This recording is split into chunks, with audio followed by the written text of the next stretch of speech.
भारत और चीन की संबंधों की बेहतरी के लिए कितने प्रयास किए गए, लेकिन सभी प्रयास विफल रहे। 2020 के बाद से भारत चीन के रिश्तों में तनाव कुछ ज्यादा बढ़ गया था। हालांकि यह तनाव 2017 में शुरू हुए डोकलाम विवाद के बाद से ही दोनों देशों के बीच का तनाव उलझने और सुलझने के बीच हिचकोले खाता रहा। लेकिन करीब 20 बैठकों के बाद भी संबंध जस के तस रहे, बल्कि ये कह सकते हैं ज्यादा खराब होते चले गए, क्योंकि चीन भी लगातार एलएसी पर तमाम चीजें करता रहा, जिसमें कंस्ट्रक्शन से लेकर के मजबूत इंफ्रास्ट्रक्चर भी शामिल है। ऐसे में दोनों देशों के बीच तनाव पीक पर है। लंबे समय से पूर्वी लद्दाख में सैन्य गतिरोध जारी है, जिस पर अब विदेश मंत्री एस जयशंकर ने बड़ा बयान दिया है।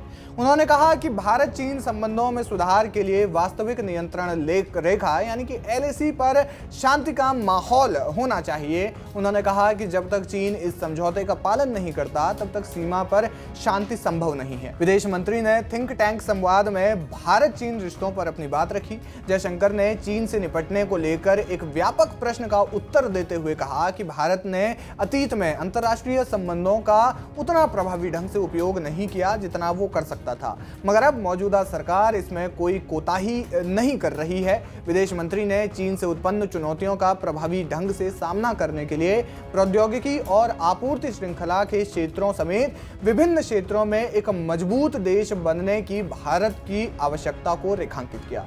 आपको बता दें कि चीन के साथ तनाव गलवान घाटी में हिंसा के बाद अपने चरम पर है। इस बीच दोनों देशों के बीच कई बार सैन्य वार्ताएं हुई और दोनों पक्षों ने सीमा पर सैनिकों की जमावड़े को कम किया। बावजूद इसके स्थायी शांति के लिए अब तक कोई खास समाधान नहीं खोजा जा सका है। जयशंकर ने कहा, एक संतुलन होना चाहिए और सीमावर्ती क्षेत्रों में शांति होनी चाहिए। जो समझौते हुए हैं उनका पालन करना होगा। आपको बता दें कि अरुणाचल समेत लद्दाख में भी चीन समय समय पर सैन्य गतिरोध भारत और चीन के सैन्य गतिरोध होते रहते हैं। अक्सर लड़ाइयों के जो फुटेज हैं वो भी देखने को मिलते हैं। कई तस्वीरें सोशल मीडिया पर गलवान घाटी की वायरल भी हुई हैं, जिसके बाद भारत और चीन के बीच में तनाव बहुत ज्यादा बढ़ गया था, जिसकी बेहतरी अब तक नहीं हो सकी है। हालांकि इसमें कई बैठकें हो चुकी है। दोनों देशों के विदेश मंत्री, दोनों देशों के रक्षा मंत्री समेत तमाम जो डिप्लोमेट्स हैं उन्होंने भी भारत और चीन के बीच रिश्तों को राजनयिक रिश्ते जो हैं उनकी बेहतरी के लिए तमाम प्रयास किए, लेकिन ये प्रयास विफल रहे